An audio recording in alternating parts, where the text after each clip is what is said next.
Hello, everybody. Welcome to Paul Think Grow podcast. I hope you've been having a great time with some of the episodes we've got here. Today's episode is going to be unlocking the power of emotional intelligence and how to build and master your own EQ. So if you'd like to get in touch with me on any of the subjects or any of the things that we talk about here in the podcast, I'd like for you to go to paulthinkgrow.com and get in touch with me from there. You can also hire me to be a personal life coach or an executive life coach if you'd like to work on some of your business and leadership and things like that. So let's go ahead and get started. Today's episode is going to be on emotional intelligence. And I'd like to welcome you to take a moment and just think about what emotional intelligence means and what it means to you. And those of you who haven't heard of what emotional intelligence is, I would go through some of the descriptions and everything here for you. So let's go ahead and get started. So let's talk about emotional intelligence. Think of it like it's a superpower that helps you to understand and manage your emotions, as well as connect and understand others and their feelings. It's like having a special skill to navigate through the ups and downs of life and to build meaningful relationships. And this is something that can help you not only just as a professional, but in your personal life as well. We're going to go through some examples of things. I'm going to give you some ideas. And then at the end of it, I'm going to give you some tools and tips on how to build that emotional intelligence within yourself. It's very important that people understand that emotional intelligence is not, just being smart about emotions. It's more of the internal control that you have over your emotions, over your thoughts, over your feelings beneath the surface, and then how you express those things. So there are three main things that I think emotional intelligence really helps a person to achieve. One is courage. So for me, when you connect into emotional intelligence, the idea of courage comes up because it's not the absence of fear. So courage in this context is not the absence of fear, but rather the ability to act even despite of your fear. Now that is something that a lot of people have not been able to master yet, but emotional intelligence will help you increase your own personal courage. Patience is another one. Being able to override your initial reaction and allow opportunities to develop in front of you. Being able to take what would have been a reaction and turning that into an opportunity or allowing an opportunity to present itself. That comes from emotional intelligence. And the final one that I think it really helps people with is peace. Letting things go and letting things not bother you and making it so nothing bothers you. And not just the surface, but even deep within. So it's not just a facade that you put on to say, this stuff doesn't bother me. It's a deep within you. It doesn't bother you on a real level. And you're able to maintain a calm and a happy ocean of emotions, thoughts, as well as feelings. So you think about that for a second. The piece of being able to maintain a calm level of emotions, a calm level of what you're thinking, and a calm level of how you're feeling. That comes from emotional intelligence. So courage, patience, peace. Those are three things that I think are very great spin-offs from having a high level of emotional intelligence. And of course, you can think about your life and think about, when there were times that you wanted to have courage, but you didn't, or you wanted to have patience, but you didn't, or you wanted to be peaceful or be at peace with something, but you couldn't. That can come from a lack of emotional intelligence. Now, I know when people hear the word intelligence, they think, oh, smart. You got to be, smart about something, or you got to be somehow connected to something. Yes, in a way, but it's all internal. This emotional intelligence is an internal state of intelligence that deals specifically with controlling your emotion or managing your emotions in a way that you kind of flow through life without many problems that a person without high levels of emotional intelligence will find very anxious or find very frustrating. So It's important to understand that for individuals who don't possess emotional intelligence or don't have a high enough level of emotional intelligence, life can present various challenges and difficulties in very different ways, and it can for everybody. But the absence of emotional intelligence can cause a lot of frustration, a lot of depression, a lot of anxiety, and many other psychological difficulties just in everyday life. And here are some common characteristics and experiences that people may encounter when they haven't developed their emotional intelligence. So let's think of it. Difficulty managing emotions. So people lacking emotional intelligence may struggle to regulate their emotions effectively, and they might experience frequent emotional outbursts, have difficulty controlling anger or frustration, and struggle to bounce back from those setbacks. And this can lead to strained relationships and hinder personal well-being.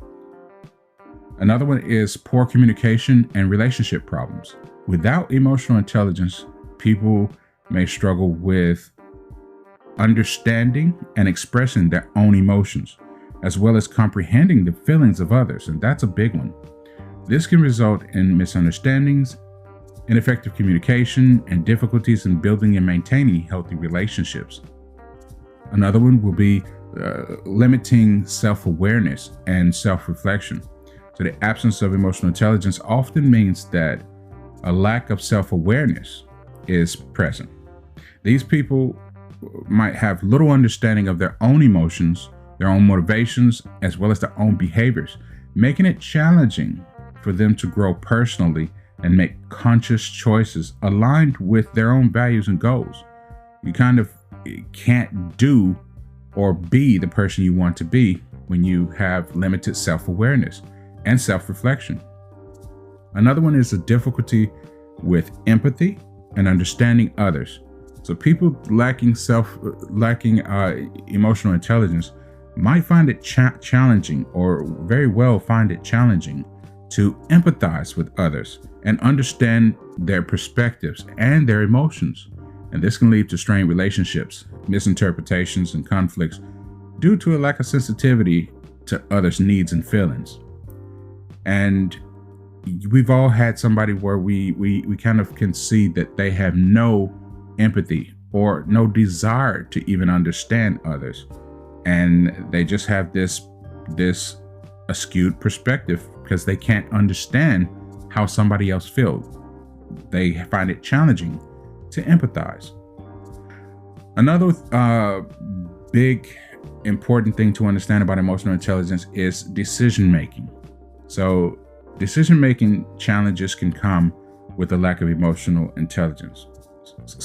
Put it like this: people without emotional intelligence, individuals might struggle to consider the emotional aspects and implications of their decisions. So this can result in making choices solely based on logic or neglecting the potential impact on themselves and others, leading up to suboptimal outcomes. So they just do whatever based off of their own personal desires or their own personal logic as to what they think should be or shouldn't be. And this could impact others, and they don't have that emotional intelligence to be able to connect and say, if I take this action, this will cause these fallouts.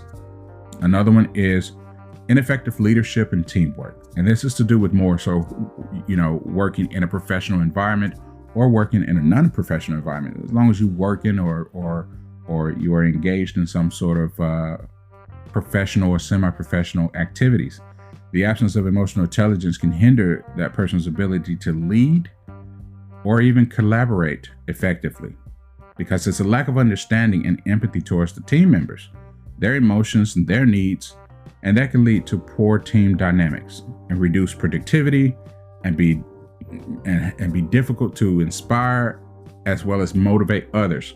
When you're working with somebody who just has no regard for your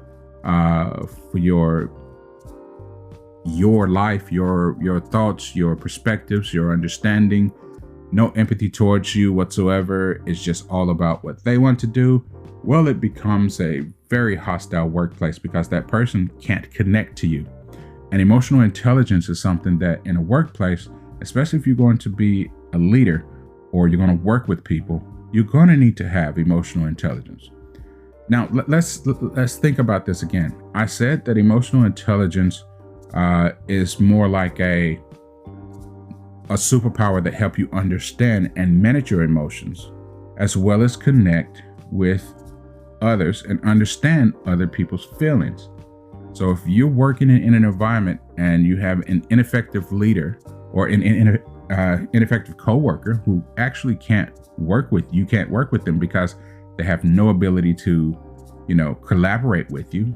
And especially if they're a leader, they have no ability to lead because of their lack of understanding and empathy towards anybody else in their circle.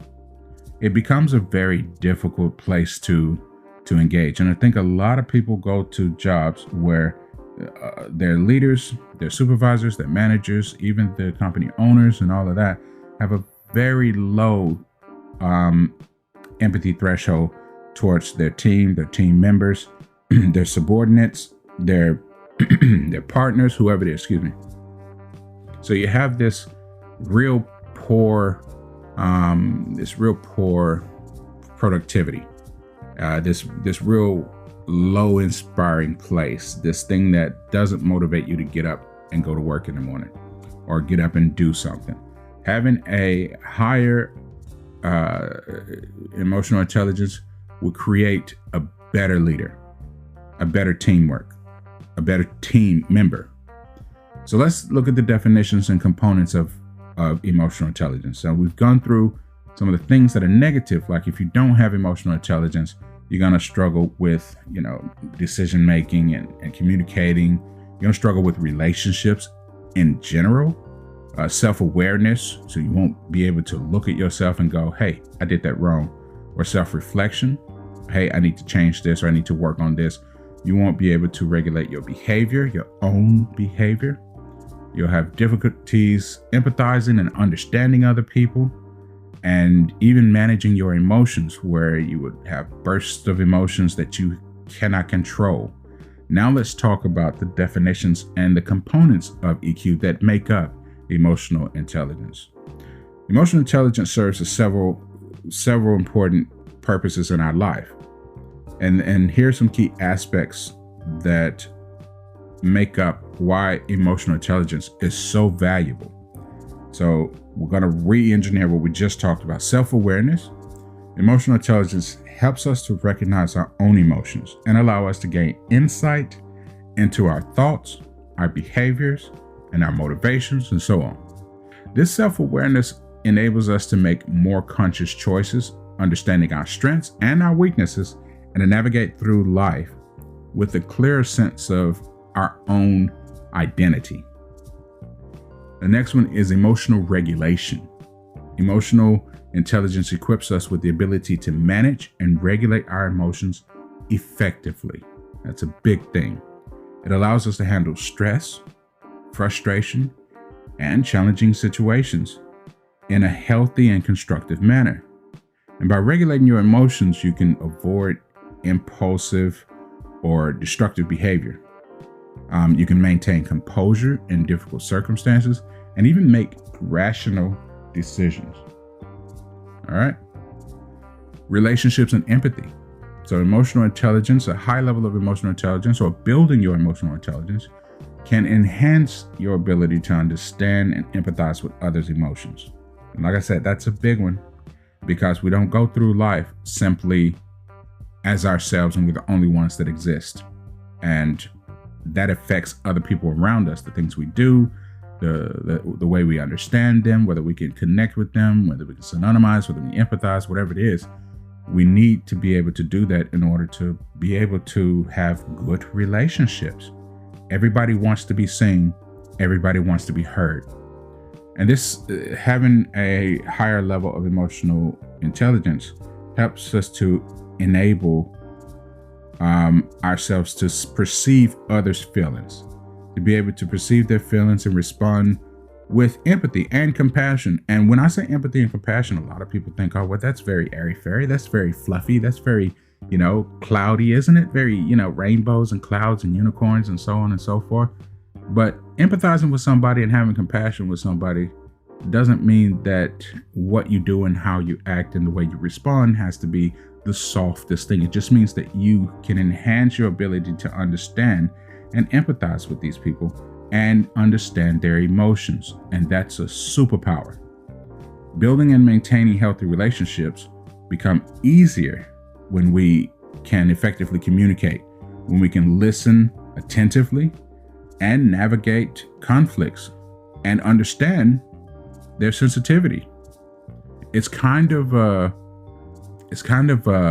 hack into how you work with other people in the workplace, in a relationship, family members, friends, at a supermarket, driving down the street, all that kind of stuff. Emotional intelligence is something that, let's see, if you lack emotional intelligence, or you have a very low emotional intelligence, everybody around you can see it and feel it. That's just the way it is. Everybody around you can feel your connection or can see your connection based off of how you act, what you do, your emotional outbursts, whether it is or isn't. Everybody can kind of gauge where you are on the emotional intelligence ranking. So communication and social skills. Emotional intelligence improves communication skills, both verbally and non-verbally, and it helps you to convey your own emotions and needs clearly and assertively. So while being attuned to the emotion of others, you can actually be able to communicate more effectively, because not only are you able to say how you feel, you know how to say it in the right way that person can absorb that properly, and there's no screaming matches. Effective social skills foster positive interactions, promote teamwork, and build stronger interpersonal connections. It's just the way it is. So if you're actually an effective communicator, you're going to be able to work with almost anyone. Leadership and decision making. Another positive to having a higher level of emotional intelligence is your ability to lead and make decisions. Emotional intelligence is a crucial trait for effective leadership. Leaders with high emotional intelligence can inspire and motivate their teams to do just about anything. Understand and address their members' needs and their colleagues' needs and their workers' needs and so on. And it creates a positive and supportive work environment, which everybody tends to feel when they first start a job. And then it just kind of deteriorates from there because everybody puts on their great first happiness face. And then it just goes from, okay, now I'm going to treat this person like I treat everybody else. But you being able to have a higher level of emotional intelligence, if you were the leader and the decision maker, you'll be able to actually understand what your people need. And that creates productivity spikes through the roof. And additionally, emotional intelligence aids in decision making by considering not only the logical factors, but the emotional implications and potential impact that your actions can take on others. So I know that sounds convoluted, but whatever you do, if there is someone around you or somebody connected to you, if you have a partner, if you have a boss, if you have a colleague, if you have a friend, if you go to a certain shop all the time, even if you're by yourself quite often, and then you go to the same shop over and over and over, you are developing a relationship, and that relationship is being gauged by your emotional intelligence, by your ability to communicate, by your ability to synonymize or to empathize with someone. If they're having a bad day and then they don't say things properly and you fly off the handle and be upset with them and never coming back to the shop again, okay, that's a low emotional intelligence threshold on your part because of the way that you can't control your own responses. But let's talk one more positive thing about the impact that emotional intelligence has on our life is your personal well-being. This contributes to your overall well-being and mental health. By understanding and managing your emotions, You can reduce stress, increase resilience, and promote a positive mindset. Emotional intelligence also helps us to cultivate healthy coping mechanisms to handle adversity, to maintain balance and perspective on life's challenges. Your personal well-being is not just because you are, physically healthy. Your mental state is highly, let's say your mental state is needed to be looked after as well. And if everything upsets you, if everything makes you go negative, if everything is bad and everything is dark and everything is dim, you're going to have a lot of problems connected to even the most simplest things. You're going to have low resilience to any issues. You're going to have a negative mindset on everything. And anything positive that comes, you're not going to see it as positive. You're going to see it as, oh, well, let's wait for this boot to drop. Let's wait for the negative to happen. And you will never actually garnish joy. And that is one thing. Your personal well-being, emotional intelligence contributes to your overall well-being and mental health. And that's it. Your mental health, like in another episode, I talked about anger, and I talked about how to reduce anger and create a lifestyle where anger isn't something that is a major part of who you are. Your mental health can have physical consequences to your life, as well as physical benefits to your life. So if you are constantly stressed, constantly emotional about things, constantly negative, then your resilience is low, which means that your stress levels and anxiety levels are higher, which means that you can literally have physical things that come with being overstressed or highly stressed or highly anxious or highly mad or upset or sad all the time or depressed and things like that. These mental illnesses or mental issues, not illnesses, issues, can become physically taxing to your body just by the way you think. So you can see how your emotional intelligence, focusing on how you think and controlling your emotions and managing your emotions, can be a huge plus to your life. And at the end of this, I want to talk a little bit about how, it has changed my life. But right now, I want to just talk about how to build and increase your own emotional intelligence. So to develop a higher emotional intelligence level, this involves you making mental changes that are rooted in both scientific and psychological principles. So to begin this journey, you can focus on some of the following aspects. I'm just going to go through a few here, but I want you to be able to focus on these things. Self-awareness. Cultivating self-awareness involves paying attention to your own emotions, your thoughts, and your behaviors. This can be achieved by practicing mindfulness, journaling, or engaging in introspective exercises like stopping for a moment and just looking back on yourself, looking back on your recent experiences, your recent thought patterns, and understanding that your emotional patterns allow for better recognition and regulation of your emotions. So understanding your emotional patterns allow for better recognition and regulation of your emotions. If you never stop to just take a moment and say, I handled that well, I didn't handle that well, then you're never going to be able to regulate your emotions. You're never going to be able to understand why you're feeling the way you feel, or you get to the point that you get to, or you have emotional outbursts and so on and so forth. So cultivating self-awareness. When I talk about mindfulness, I always describe mindfulness in this way: being present in the moment.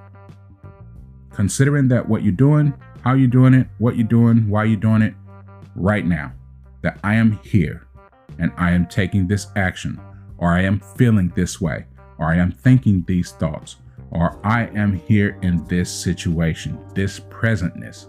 A lot of people just go through life as drones, almost just mindlessly doing whatever's doing the same thing they did the day before, and they will do the same thing tomorrow. But you can take a moment and go, right now, here is where I am, and be okay with that.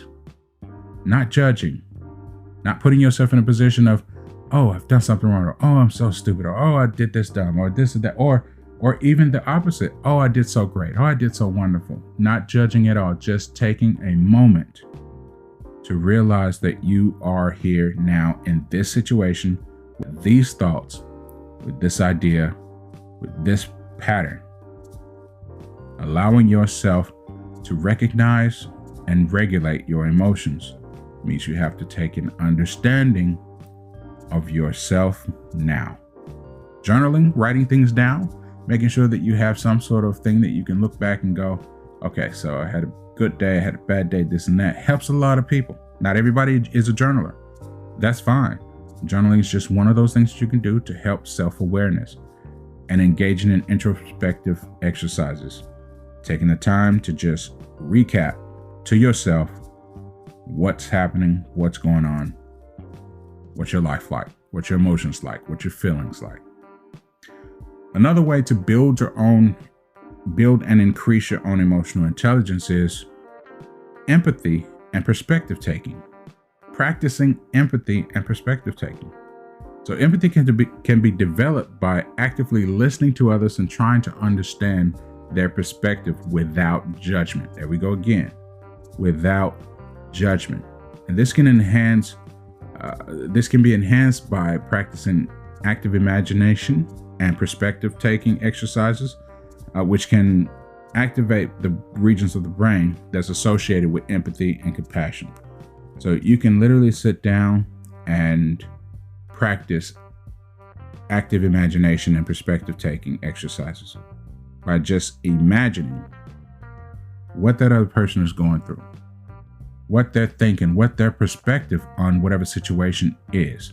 And that can create empathy, because if it was you feeling and thinking this way and your perspective is this way, you would reply XYZ. Having the time to think about that and go, oh, I see where they're coming from. Boom. You've just created a perspective without judgment. You've just been able to use that part of your brain that's associated with empathy and compassion. Another one is emotional regulation. Developing strategies to regulate emotions involve recognizing triggers and responding effectively. Let's go over that for a second. Strategy to regulate emotions means that you recognize your triggers and you respond effectively. Now, recognizing your triggers is taking the time to recognize what sets you off. What turns on that thing that makes you emotional, that thing that makes you upset, the thing that makes you angry, the thing that makes you feel anxious, the thing that makes you feel, depressed, sad, that makes you want to fight, that makes you want to run, that makes you happy, that makes you sad. That's still something to understand. Your triggers. And then being able to respond. Notice the difference in wording here. It could have said react effectively. Instead, it's respond effectively. A reaction is something that comes naturally. And for many situations, a reaction is good. But for most interpersonal situations, responding is the best way. Because responding means you're taking a moment and you are going to respond so that what you do or say or how you reply is effective. It works to what you want the outcome to be. And you can use techniques like deep breathing. Now, if you ever had an argument with somebody and they just stop and start breathing real deep, it's a default, but it's also a very good thing, because now you're getting yourself out of the fight or flight response and you're taking a relaxation technique. You can use relaxing exercises to try and help regulate your emotional responses. And reframing negative thoughts is something that I do as a coach. So taking a negative thought, reframing it, and changing that thought from what was purely negative to more of a understanding point, and then changing that to something that we can use that's positive to create effective response is what I do as a coach with people. But reframing negative thoughts can help you regulate emotional responses by engaging the prefrontal cortex and reasonably controlling that emotion. The prefrontal cortex is responsible for your emotional control. It's responsible for how you actually work with your emotions. So we take time to reframe a negative thought, a negative impulse, and help that to regulate your emotional response by engaging that prefrontal cortex. All right. So emotional regulation is one. Social skills and communication. So again, this is how to build your own emotional intelligence. So your social skills and communication, by enhancing your social skills involving practicing active listening, nonverbal communication, and assertiveness. Assertiveness is not a negative thing.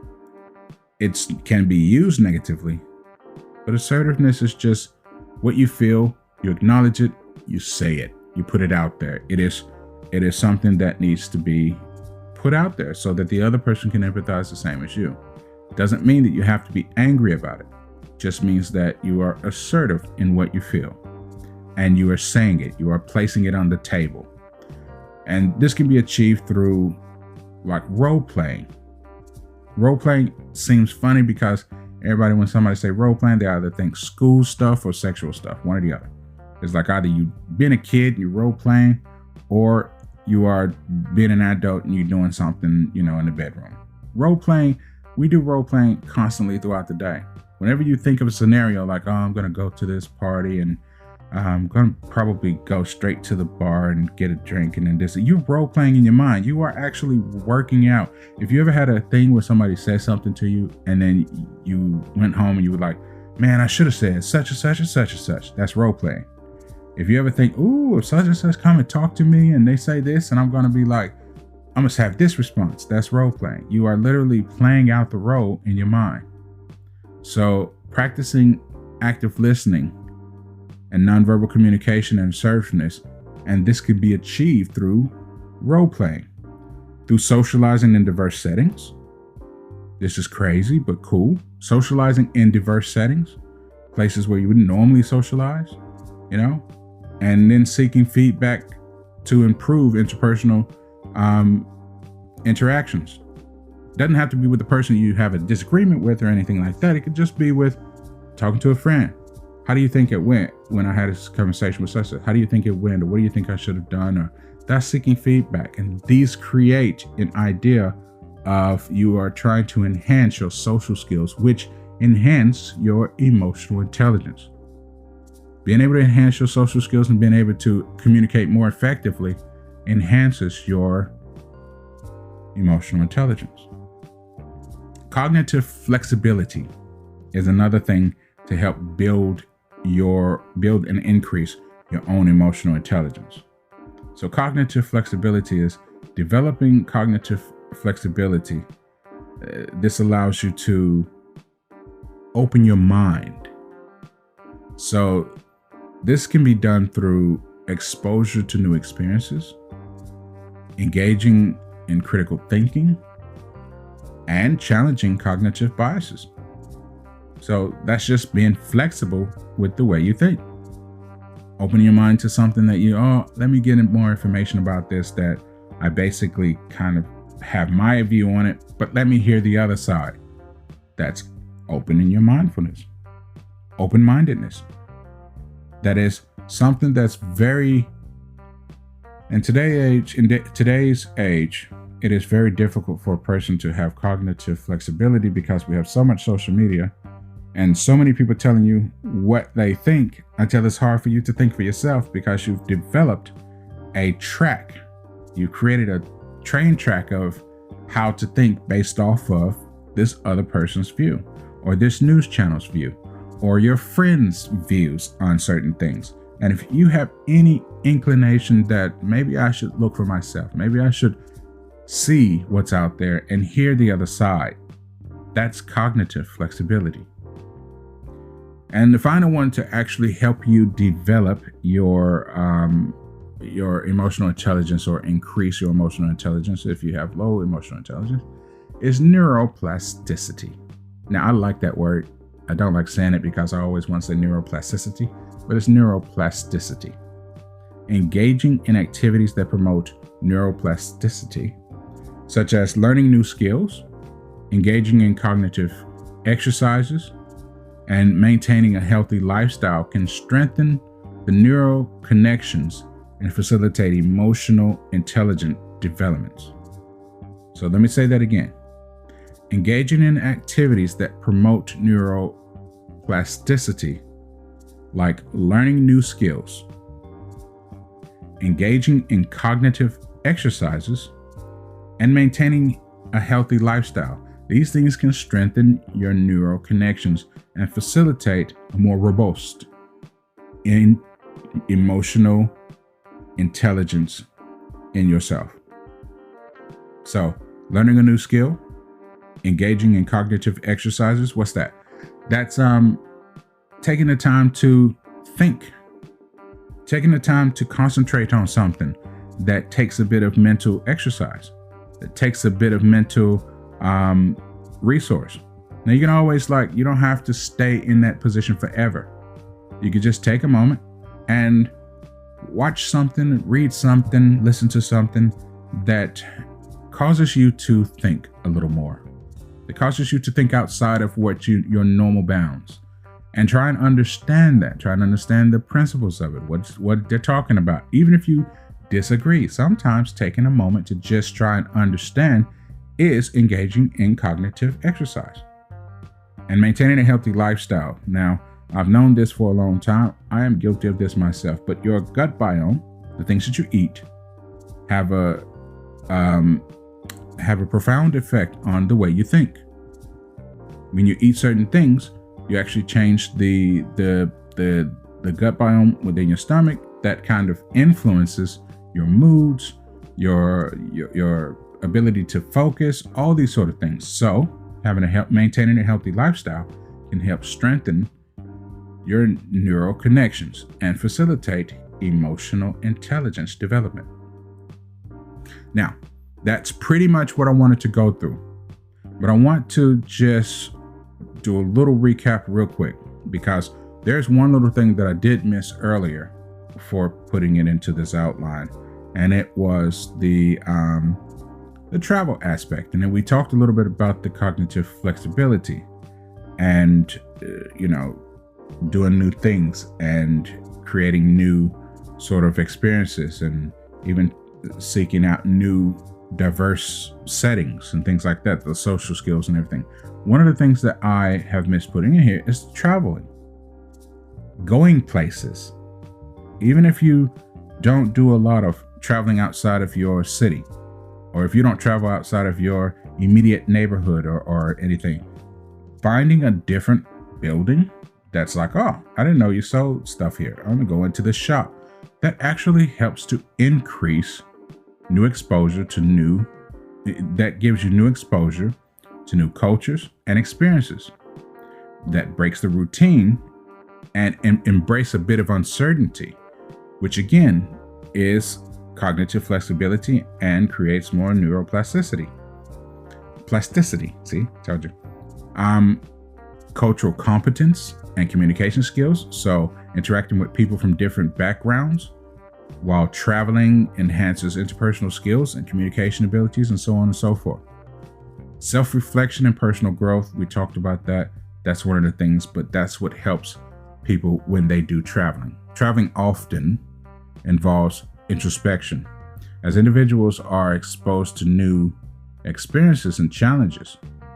This self-reflection promotes self-awareness, introspection, and a deeper understanding of your own emotions and thoughts. And it helps you understand your values that lead to increasing your emotional intelligence. When you are traveling or going someplace, you might find that interacting with people from different backgrounds while traveling helps your interpersonal skills and your communication abilities.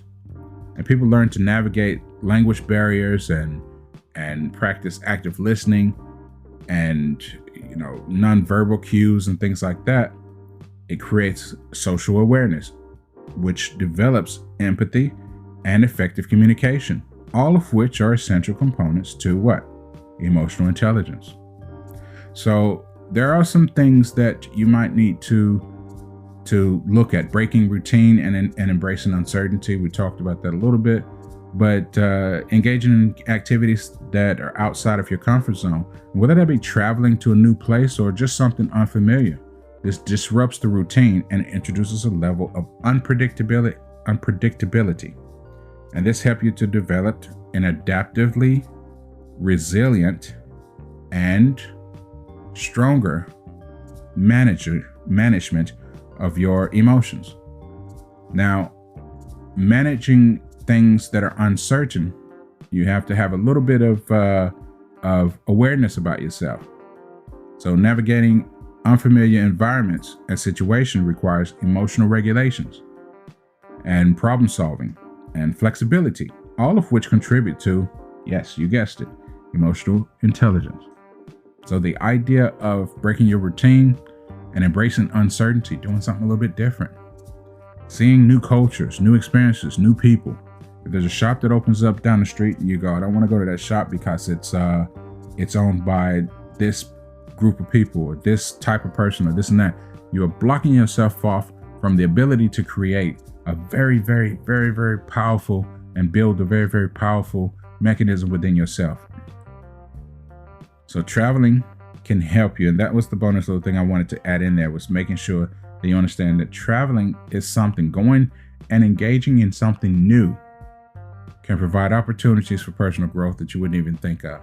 And exposure to diverse perspectives and even help to develop essential emotional intelligence skills. And this encourages people to step outside their comfort zone and embrace uncertainty and so on and so forth. But be aware of yourself as well. Don't go in there and just be like, because I'm doing this, I'm just going to act any certain way. Well, go in curiously. Learn. Check some things out. Feel good about it. Let yourself be yourself.